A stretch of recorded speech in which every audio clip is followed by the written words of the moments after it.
ওটা দিদিকে খাইতে, তাতে ওটা দিদিকে খাইয়ে দে। এটা উল্টে পড়ে আছে প্রথমা।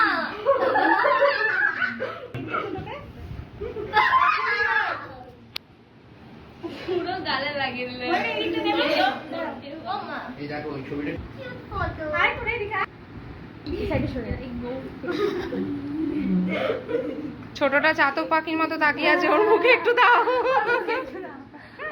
ও ভাবছে চকলেটটা আমার মুখে কখন যাবে। ক্রিমে ভর্তি রে। না এটা মুখ এটা ক্রিম নয়। তাতে দিদি ঠিক আছে ঠিক আছে, এবার অনুষ্কাকে ধর। অনুষ্কা করে দে, দেয়। দেখ দে। এই দুতি, এখন লাগাস এলা ওর গায়ে পড়ে। না এটা তো দারুণ লাগে। ওর গায়ে তো ইয়েতে গাল থেকে তোর চুলে পড়েছে। তোর বোন তোকে লাগিয়ে ঠিক করে দিচ্ছি তাতে আর। হ্যাপি বার্থডে আমাকে কামড়ে দিল।